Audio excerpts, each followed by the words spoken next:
From Hollywood, Loretta Young and John Lund in the great screen classic, Rebecca. Yes, from Hollywood, the Screen Guild Players, brought to you each Thursday night by Camel Cigarettes.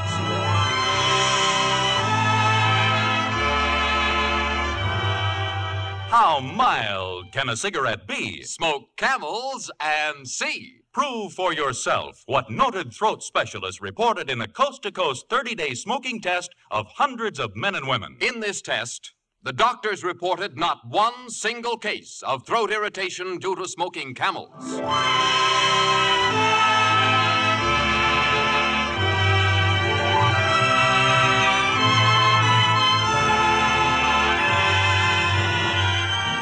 Thursday night, Screen Guild night, when Camel Cigarettes bring you your favorite stars in their greatest motion picture roles. Tonight, it's a famous best-selling novel so magnificently transferred to the screen by David O. Selznick that it was undisputed winner of an Academy Award. In answer to frequent and insistent requests, the Screen Guild Players present Rebecca, starring John Lund and Academy Award winner Loretta Young.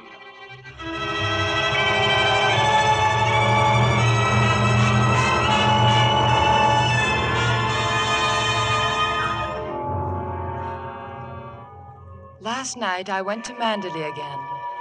But even as I saw the iron gate, the winding drive, and the great old house itself, I knew, as dreamers always do, that it was just a dream. Manderley is no more.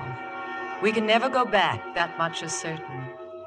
And yet somehow in my secret thoughts, I do go back to the strange days of my life which began for me in the south of France. I was very young and very poor.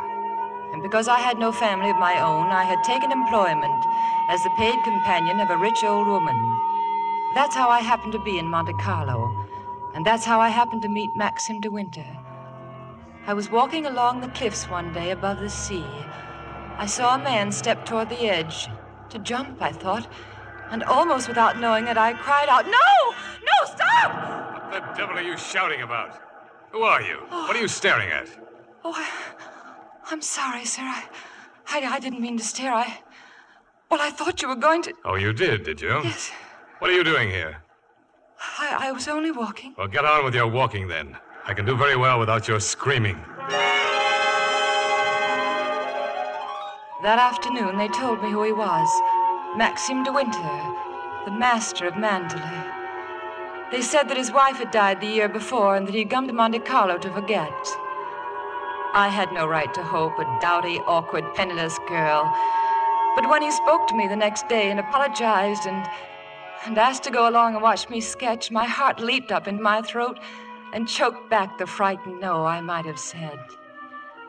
We saw a great deal of each other after that.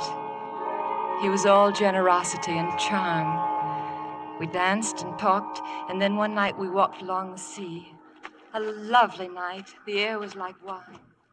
You're very quiet this evening.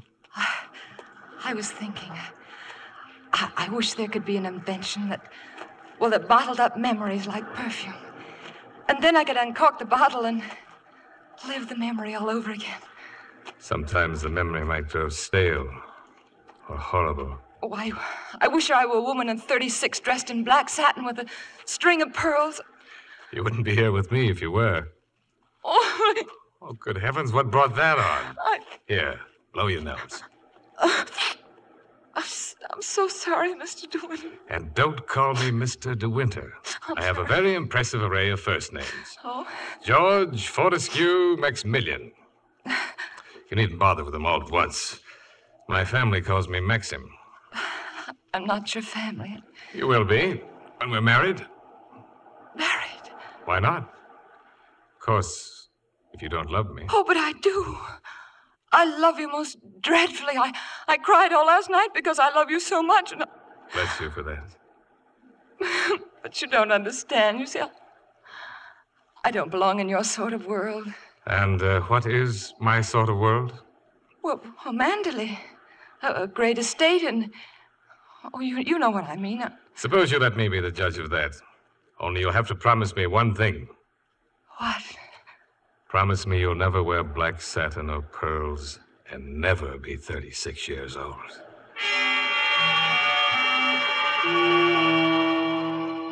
Mrs. Maxim de Winter, mistress of Manderley.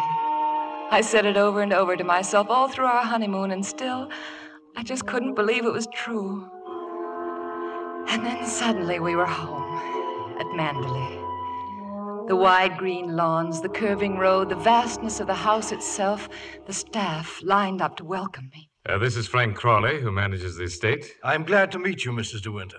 I'm terribly happy for Maxim's sake. This is Frith, the butler. We are glad to welcome you, madam. Robert, the second man. We hope madam will like it here. The cooks, the maids, the gardeners, they all seemed glad to have me there. All but the housekeeper, Mrs. Danvers. Alice will come up and help you dress, madam. Oh, thank you, Mrs. Danvers. Alice is the parlor maid. She'll look after you till your own maid arrives. Oh, well, I haven't any maid. Oh, I'm sure that Alice will do nicely. I'm afraid not, madam. It's usual for ladies in your position to have a personal maid. Oh, well, if you think so. Mrs. Danvers, I hope we'll be friends. This sort of life is new to me, and, well, I'll rely on you. You've been here at Manderley for a long while, haven't you? I came when the first Mrs. De Winter was a bride. Oh. Mrs. De Winter. The first Mrs. De Winter. Sometimes through the days that followed, it seemed that she was Maxim's wife, not I. In every room there was some little sign of her. A glove, and a dress book, some correspondence paper with her name engraved on it. Rebecca. That was her name. I learned to know it very well. And if I once forgot and tried to make myself the mistress of my home, Mrs. Danvers was always at my side. If I wanted a fire in the drawing room. Mrs. De Winter never lit the fire in here till afternoon. Or if I spoke of going for a stroll. Mrs. De Winter always instructed the gardeners after lunch. Or if I left a salad to the cook. Mrs. De Winter was most particular about salads, madam. No matter where I turned, Rebecca had been there before. Was still there, in a sense, to mock my helplessness, not only in the house itself, but outside, too. The day I walked along the beach and came upon a lovely cottage in a cove. Her cottage, as I soon found out. Her books, her robes, her monogram on everything. I closed the door, raced back blindly toward the house, and suddenly Maxim was standing in my way. Where have you been? Oh, walking along the beach. Cottage? Why, yes. Did you go inside?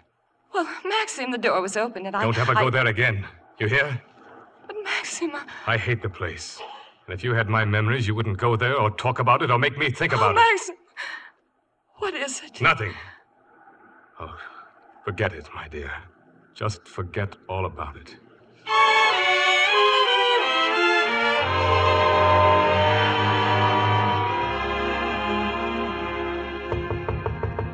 Yes?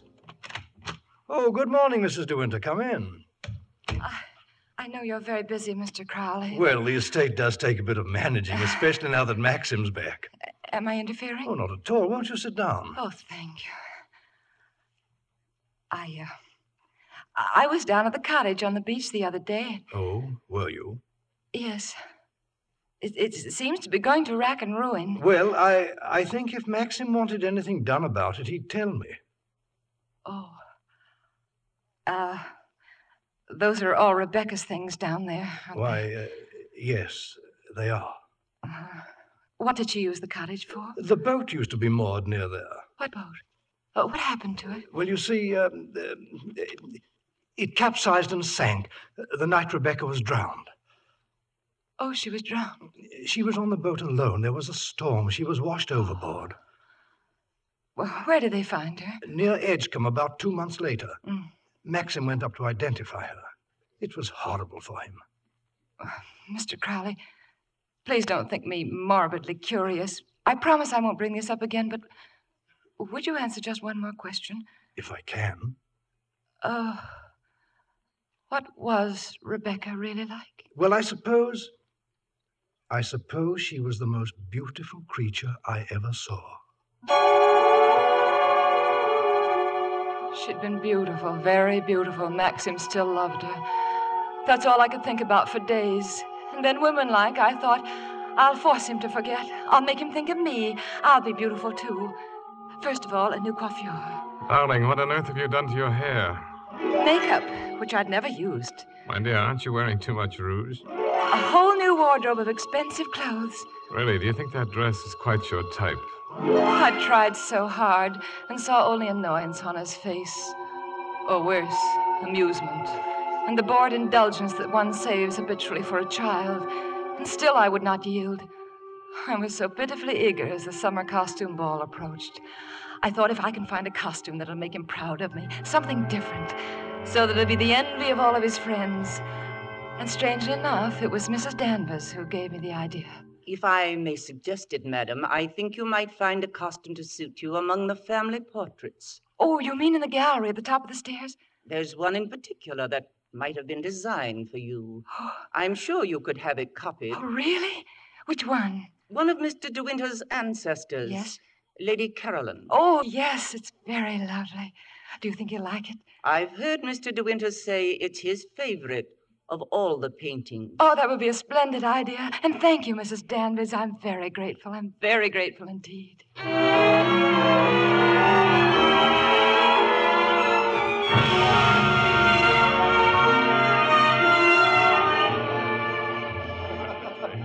Well, Maxim, where's that young wife of yours? Oh, she'll be down presently. Fussing with her gown, I suppose. It's her first ball, you know. Oh, what's she wearing, Max? I haven't the remotest idea. She's kept it a great secret. Wouldn't even let me... Oh, there she is now. Oh, I'm so glad she's coming down. I want to... Good heavens. Oh, Lord. Good evening, Maxim. What the devil do you think you're doing? Maxim. Where did you get that gown?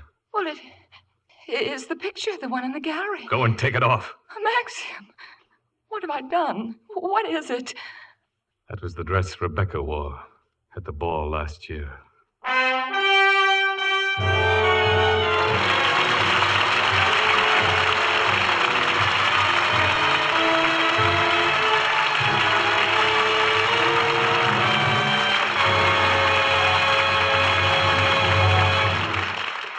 The curtain descends on Act One, and in our brief intermission, there's just time to consider a matter of utmost importance to every cigarette smoker. How mild can a cigarette be? Smoke Camels and see. Prove for yourself what noted throat specialists reported about Camel mildness in a coast-to-coast smoking test. In this test, hundreds of men and women smoked Camels and only Camels for 30 days, an average of 1 to 2 packs a day. After making weekly examinations of the throats of the hundreds of men and women who took part in this Camel test, 2,470 careful examinations in all, the doctors reported not one single case of throat irritation due to smoking Camels. Yes, the doctors reported not one single case of throat irritation due to smoking Camels. Make the Camel mildness test yourself. Test Camels in your T-zone. T for taste and T for throat. If at any time you're not convinced that Camels are the mildest cigarette you've ever smoked, return the package with the unused cigarettes to the makers of Camels, and you will receive its full purchase price plus postage. Camel Cigarettes now present Act Two of Rebecca, starring Loretta Young and John Lund.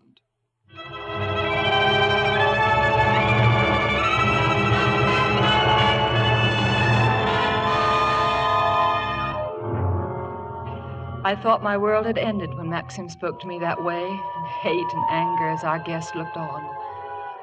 I turned and stumbled up the stairs, and as I reached the top, somehow, through my tears, I noticed that a door was being closed. The door of her room, Rebecca's room, and I knew who was there. And I was wild and hurt and almost hysterical. Straight to that door I walked and opened it.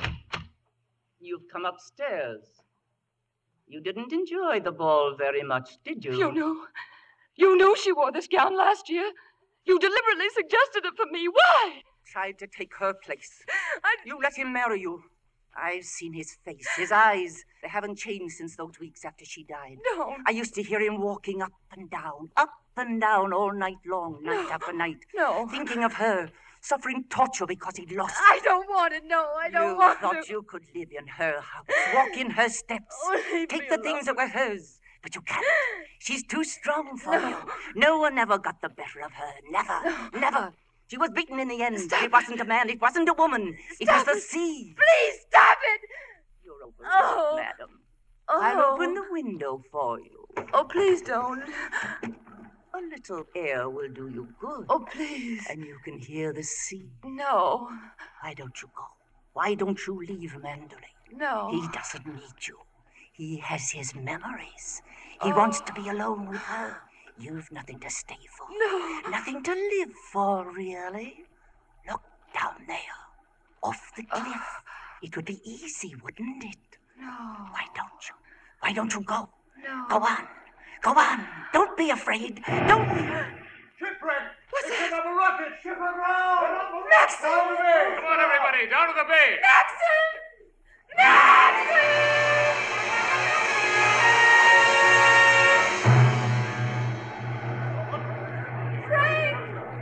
Frank Crawley! Right here. Oh, Frank! Mrs. De Winter, you shouldn't be out.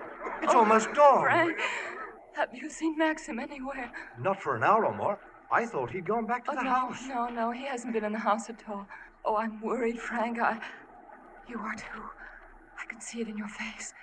Frank, there's something wrong. Well, Tell me, what is it?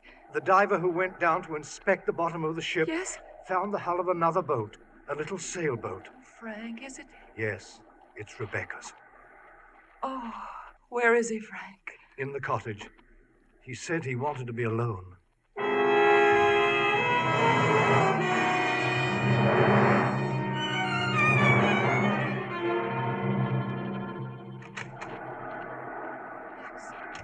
Hello. Max, you haven't had any sleep. I've been worried about you. You love me, don't you? Oh, yes. Yes, I love you very much. Thank you. I wanted to hear you say it just once more. Oh, darling, I'll say it many times again all my life. No, it's all over now.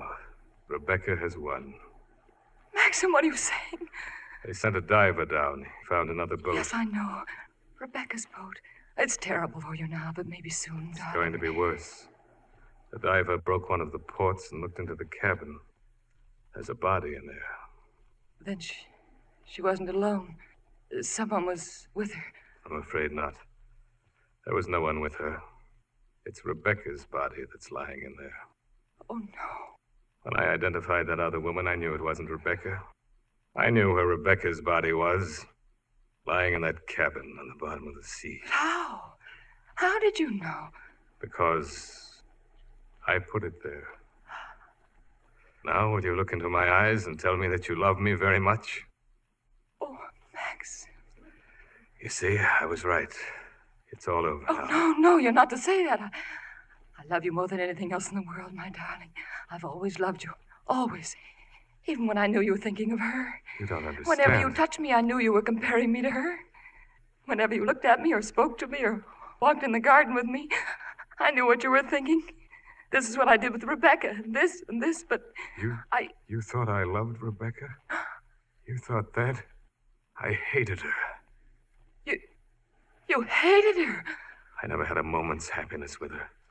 She was incapable of love, of tenderness, or even simple decency. You didn't love her. You didn't love her. She used to taunt me with her faithlessness, with how we'd fooled the world, with what a rotten fraud our marriage was. She knew what the family name meant to me, that I'd suffer anything rather than drag it through the muck of a divorce. Can you understand how I felt? Of course, darling. Of course I can. She was very clever about her affairs at first. And after a while, she began to grow careless. Yes. She even had one of her friends visit her here, in this very cottage. I warned her about that. I told her if I found him on the grounds, I'd shoot them both. One night, when she thought I'd gone to London, I came here, hoping to surprise them. But he hadn't arrived as yet. She laughed at me and said, Maxim, you know, if ever I have a child, no one could prove that it isn't yours. She must have read what was in my mind, because she laughed again and asked, What is it, Maxim? Are you going to kill me? I suppose I went mad for a moment. I must have struck her. She stood staring at me. She looked almost triumphant. And then she fell.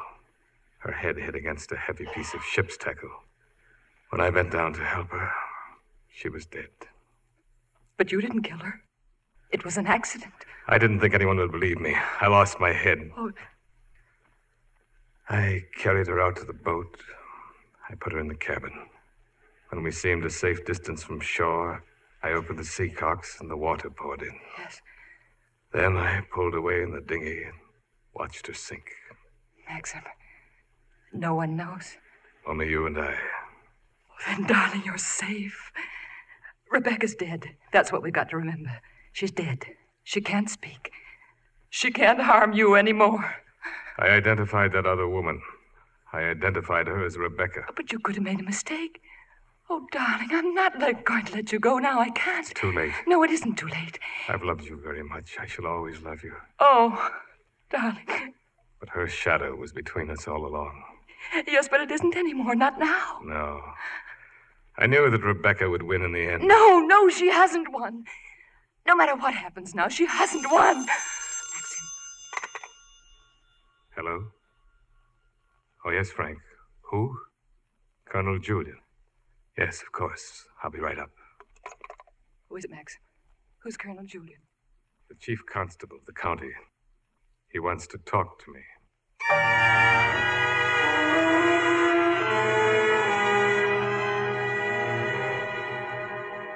Blasted nuisance, this thing, Maxim. I'm very sorry and all that. Thank you, Colonel. Of course, we could make a simple thing of it, following one set of facts. What facts? Well, suppose Mrs. De Winter was in the cabin and a squall hit the boat with no one at the helm. And probably the door jammed and she couldn't get on deck again. Exactly. The trouble is, this diver fella claims he found all the sea cocks open. They can only be opened from inside the boat. So, looks like a clear case of suicide to me. Suicide? That's not the truth. Danvers, I'd prefer it if you knocked before you came into the We're room. all equal before the law, Mr. De Winter. It's only my duty to tell what I know. What do you know? Mrs. De Winter never committed suicide. She wasn't that kind. And besides, she'd been to see the doctor in London just that afternoon. Dr. Baker on Goldhawk Road. Oh, come now. What's that got to do with it? Mrs. De Winter had everything in the world to live for. The doctor had told her she was going to have a child.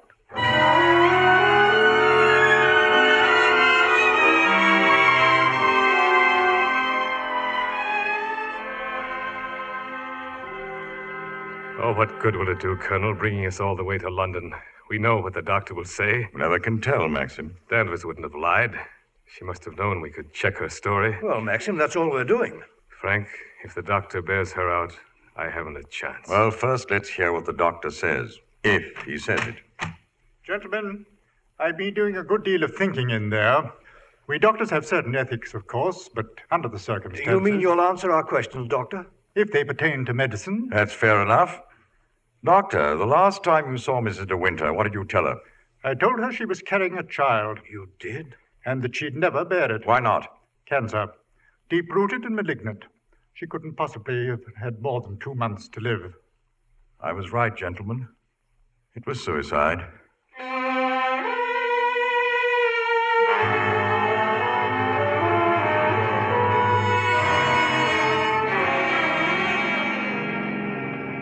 Maxim, there are certain laws about speed, you know. When I telephoned, she said she'd wait up. Frank, there's something you don't know. No, there isn't. I didn't kill Rebecca, Frank. But I know now that when she told me about the child, she wanted me to kill her. That was her plan. Don't think about it anymore. Don't even... Frank, look. Over that hill. That's strange. It's too early for dawn. That's not the dawn. That's fire. Frank, that's Manderley.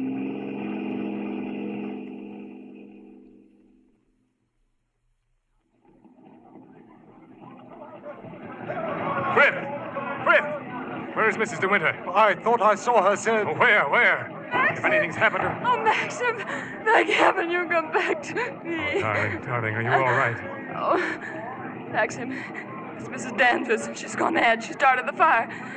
She said she'd rather destroy Mandalay than see us happy here. Look, the West Wing. Max, she's up there. She's in the West Wing in Rebecca's room. There it goes! Mrs. Danvers!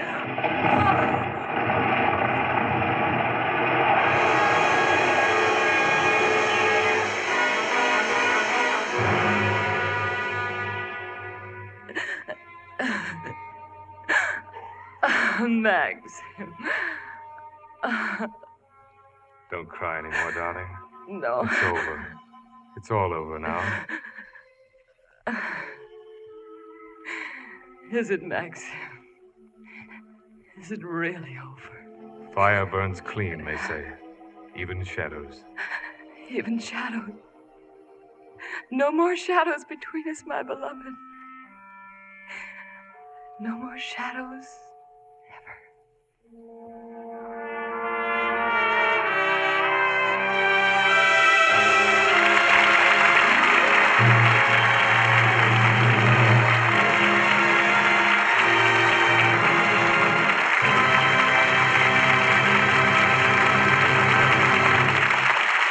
Our stars, Loretta Young and John Lund, will return to the microphone in just a moment. There's a simple, enjoyable way to discover just how mild a cigarette can be. Try Camels. Yes, prove to yourself what noted throat specialists reported when hundreds of men and women smoked Camels, and only Camels, for 30 days, an average of 1 to 2 packs a day. After weekly examinations of these smokers' throats, the doctors reported not one single case of throat irritation due to smoking Camels. That's how mild Camels are. But when you try Camels, you'll discover more than mildness. You'll discover rich, full flavor, too. The rich, full, supremely enjoyable flavor of Camel's choice tobaccos, properly aged and expertly blended. Try Camels. See how mild a cigarette can be. And remember, Camels by the carton are the best buy.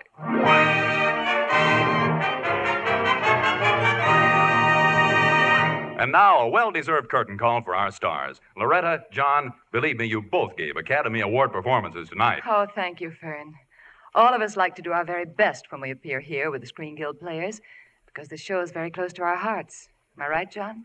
Well, I'll certainly go along with you, Loretta. This program supports the Motion Picture Relief Fund and its country house and hospital. And where could you find a finer work than that? Well, John, I know one other good work that deserves a mention. For several years now, the makers of Camel cigarettes have been sending free smokes to servicemen's hospitals all over the country. Yes, and this week, among other hospitals, free Camels are being sent to the Veterans Hospital, Marion, Indiana, the U.S. Naval Hospital, Chelsea, Massachusetts, and the U.S. Marine Hospital in Galveston, Texas. That makes a total of more than 180 million cigarettes that the Camel people have sent to servicemen and veterans. Well, happy smoking, fellas. Your cigarettes are on the way to you now.